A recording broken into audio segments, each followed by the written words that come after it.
You're listening to the Future Tech Podcast with Richard Jacobs. Future technologies such as artificial intelligence, stem cells, 3D printing, gene editing, Bitcoin, blockchain, the microbiome, quantum computing, virtual reality, and exploring space are much closer than you might think.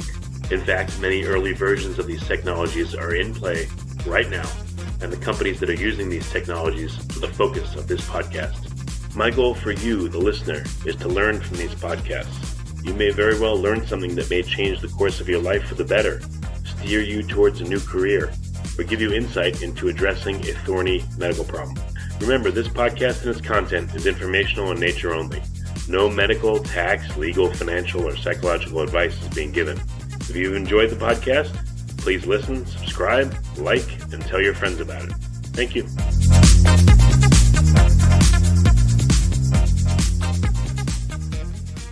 Hello, this is Richard Jacobs with the Future Tech and Finding Genius podcast. I have Ivan Poon. He's a senior research fellow in biochemistry and genetics at La Trobe University. We're going to be talking about extracellular vesicles and what happens as part of cell turnover and other things in the body. So, Ivan, thanks for coming. Yeah, thanks for inviting. Yeah. Tell me a little bit about your research. What's the focus of it? Yeah, so the focus of our work is trying to understand what happens to dying cells, when they die. In particular, the process of when they die, they will actually undergo a fragmentation process where they will generate small vesicles called apoptotic bodies.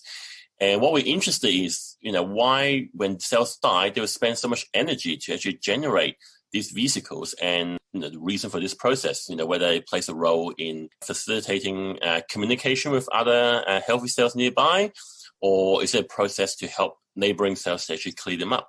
So, yeah, I've heard of apoptotic bodies, and I guess they're classified as a type of EV, an extracellular vesicle. Yep. I know there's also exosomes and things like that. So yep. What happens visually, and then in other methods, what happens when a cell dies? Does it seem to break apart in an orderly fashion, or does it just explode and fragments of it are all over the place?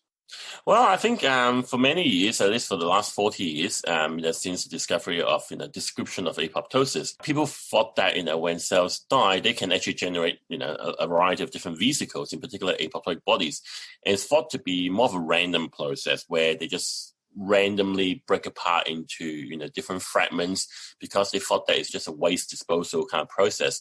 But more recently, we discovered that when cells do die, it seems to be a highly regulated process. Morphologically, when you look at it under a microscope, they can form a variety of very structured protrusions where they control how cells actually disassemble.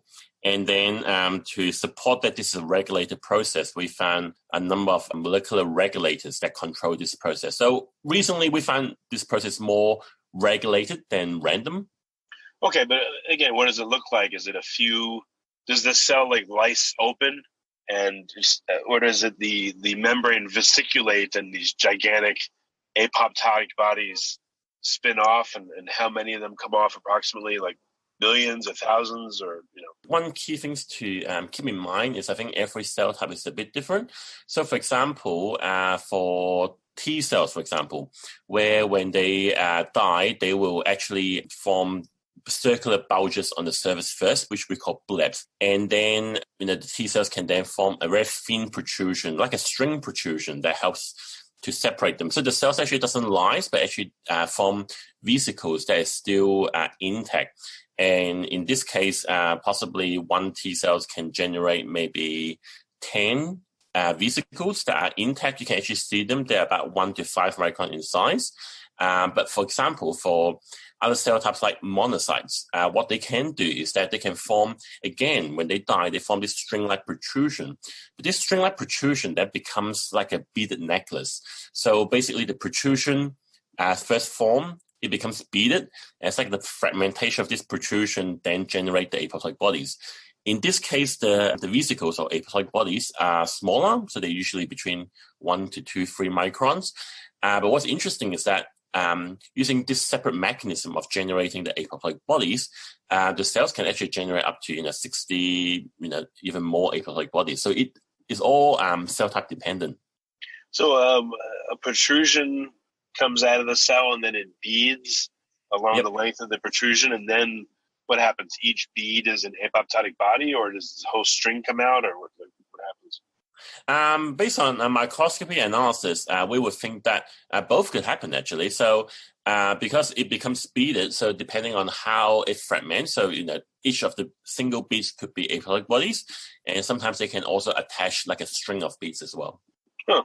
What about looking inside the apoptotic bodies? What's in them? So a number of work done by others and us have shown that they have a variety of molecules very similar to what's in exosomes and microvesicles. So they can contain DNA, RNA, a variety of proteins, and obviously lipid. But the thing about apoptotic bodies is we still don't really know why some of those molecules are packaged into apoptotic bodies and how they actually function.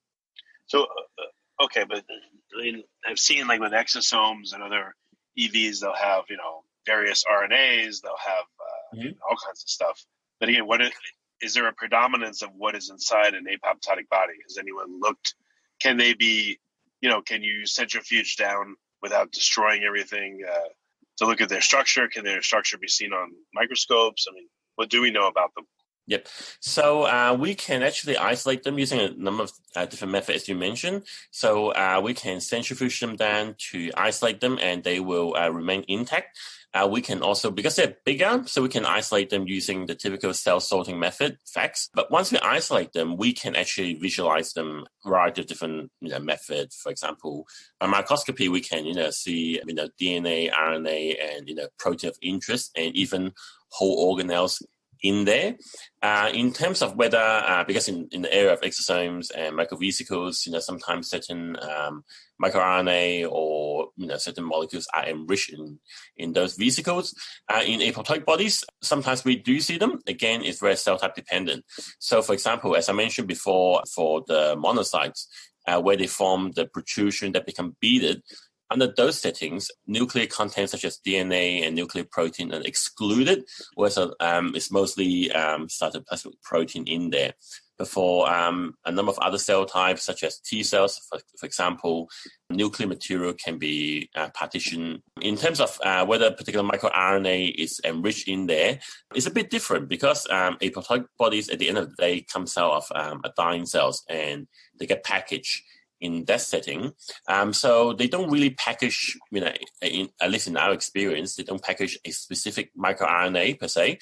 But basically, if that particular cell, before it dies, express, say, high level of a particular microRNA, in apoptotic bodies, they're likely to contain the same, enrichment. Oh, okay. So, there's the assumption that it's just, there's no, the cell, I'll just anthropomorphize. The cell has no plan, it just dies. So there's just random stuff in the apoptotic bodies. But what if the death was not only programmed but anticipated? And what if the apoptotic bodies were deliberately packed with some sort of communication, as in regular exosomes? Maybe they're directed at certain targets, and then when they reach the targets, they will influence them in a certain way. Maybe the cell was dying in a way where it says, all right, it's like a will and testament.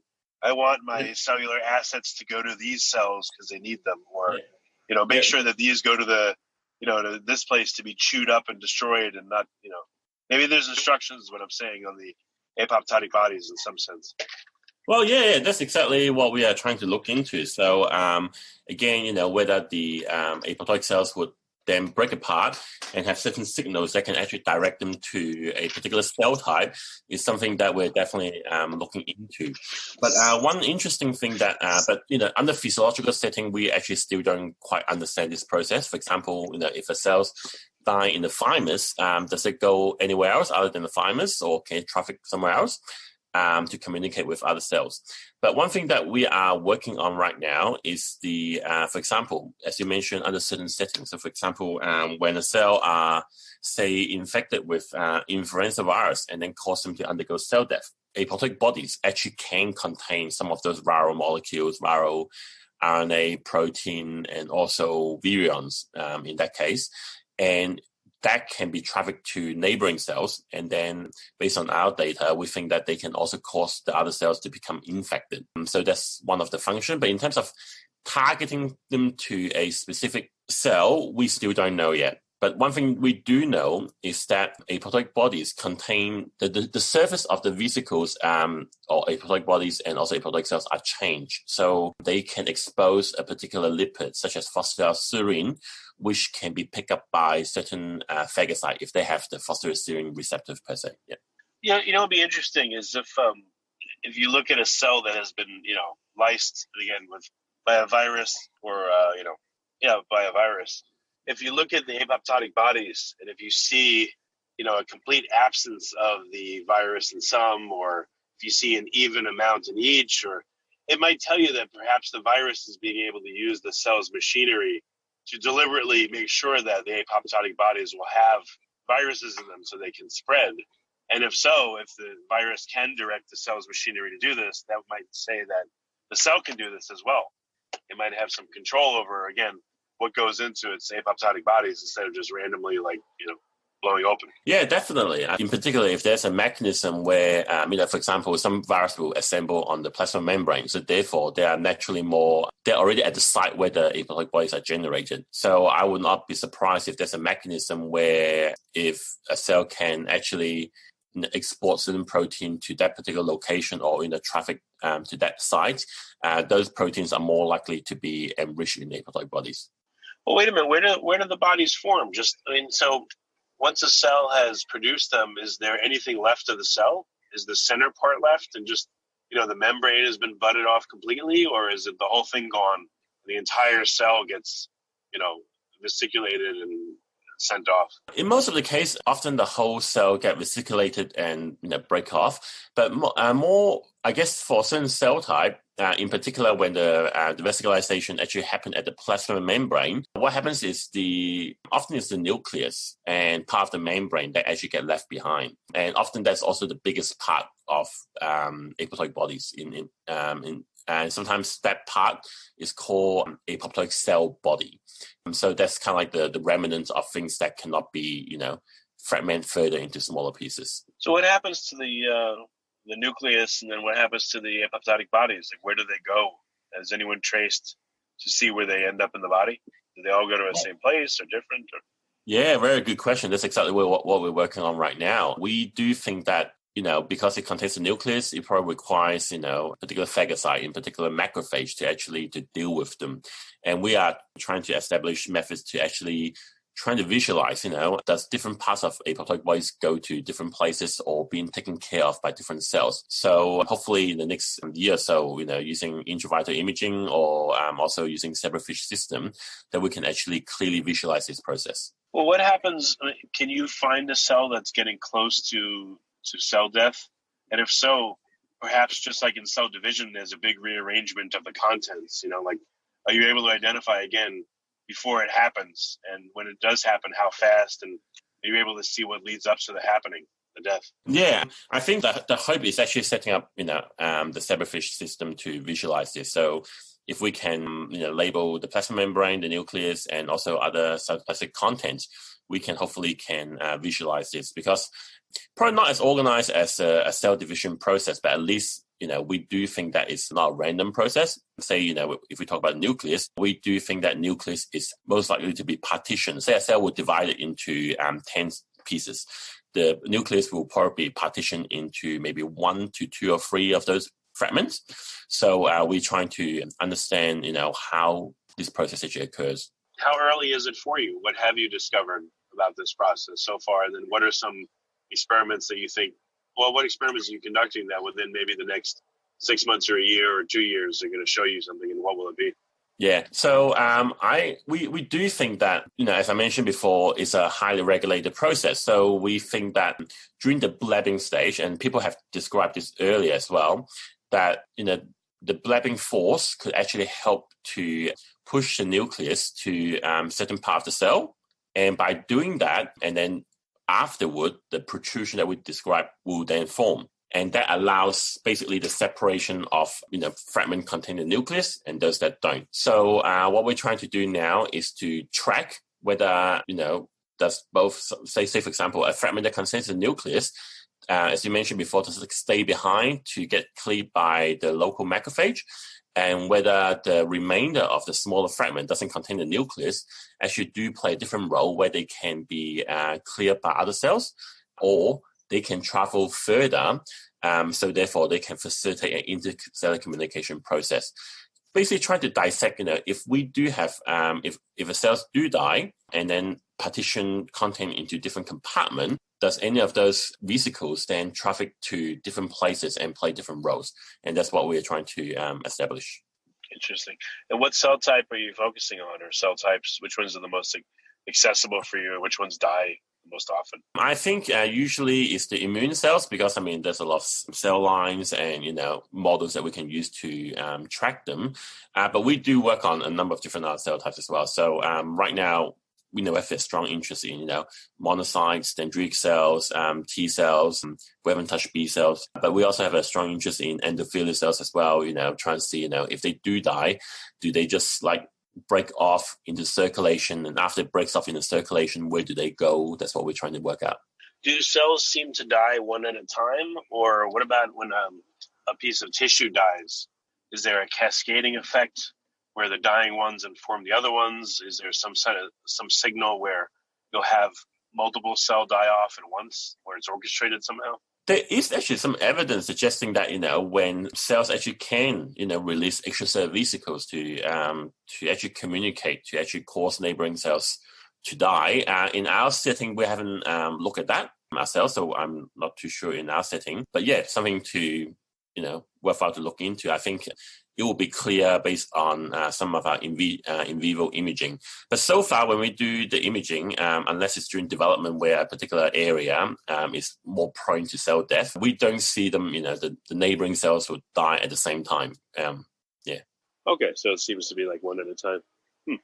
Yeah. How long does the process take from, 1 minute the cell's alive, the next minute it's, in a whole bunch of pieces? I mean, how fast does this happen? It's actually surprisingly quick. So it would take in a matter of minutes. I would say, between 20 minutes to an hour, depending on different cell types again, that they can start from what we can detect them as cells that are undergoing cell death, have caspase activity, so therefore indicating that cells is undergoing cell death or uptake a particular dye, and then expose phosphatidylserine on the surface, so that marks them as dying. And then we can start to see some of those morphological features, like the blebs that I mentioned before, protrusion. And then often within an hour, you will see distinct fragment that actually been generated, and we can capture this by time-lapse microscopy. What about the microbial attachment, or the viral, the virome, the microbiome, etc.? Do you see any interaction when a cell is undergoing apoptosis with local bacteria or other creatures? Yeah, so again, depends on the pathogen. Some pathogen would actually prevent cells to die, and some would also promote as well. But in those cases, we haven't quite quantified clearly yet, but we do have feeling that when we do imaging, for example, cells infected with viruses, influenza virus, they tend to break up a little bit better. Say, for example, they generate more apoptotic bodies per cell that actually being influenced by the virus. But sometimes it's difficult to measure that because it takes a longer time, infection, 24 hours until we see the process. So it's hard to capture everything and quantify accurately at this stage. And what about cancer cells? There's only so many experiments you can do, but have you been able to observe cancer cells in apoptosis, and is it radically different from healthy cells? Surprisingly not. We, in the lab, I guess most of the time we do, at least in vitro settings, we do use a lot of, cancer cells, and they are very good at dying and then breaking apart when we, provide them with a particular stimulus to induce them to undergo cell death. And cancer cells do break apart quite well. Okay, I just didn't know if they were any different. And then what about cells that turn over quite a bit versus ones that are longer lived? Anyone look at that to see, older cells, are they wiser? Do they break apart differently?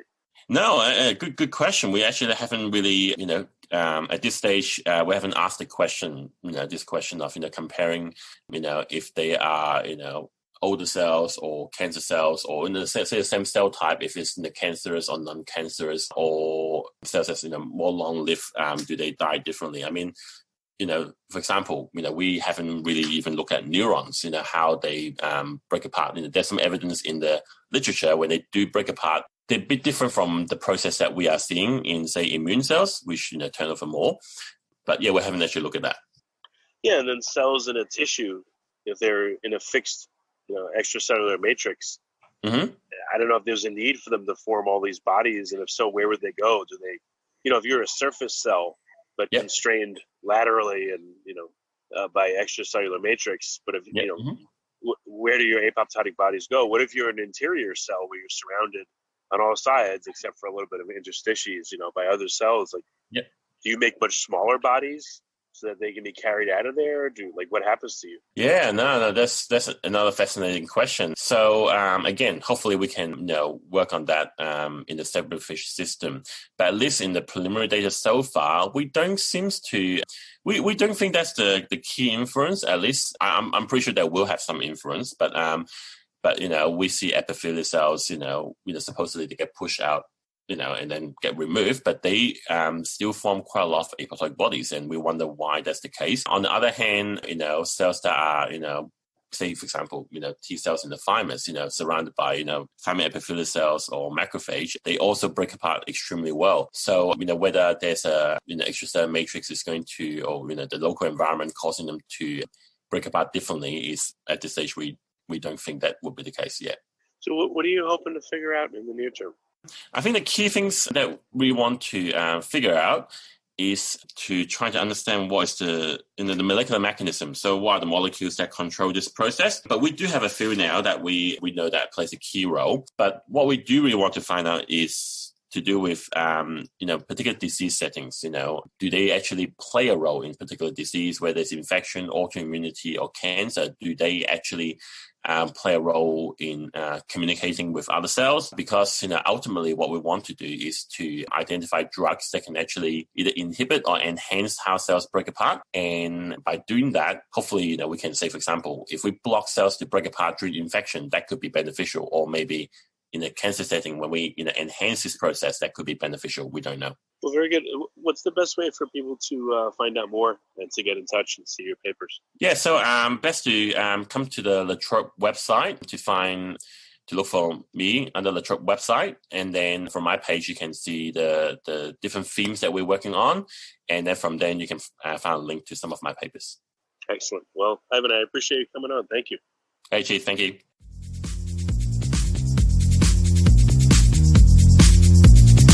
You're listening to the Future Tech Podcast with Richard Jacobs. Future technologies such as artificial intelligence, stem cells, 3D printing, gene editing, Bitcoin, blockchain, the microbiome, quantum computing, virtual reality, and exploring space are much closer than you might think. In fact, many early versions of these technologies are in play right now, and the companies that are using these technologies are the focus of this podcast. My goal for you, the listener, is to learn from these podcasts. You may very well learn something that may change the course of your life for the better, steer you towards a new career, or give you insight into addressing a thorny medical problem. Remember, this podcast and its content is informational in nature only. No medical, tax, legal, financial, or psychological advice is being given. If you enjoyed the podcast, please listen, subscribe, like, and tell your friends about it. Thank you.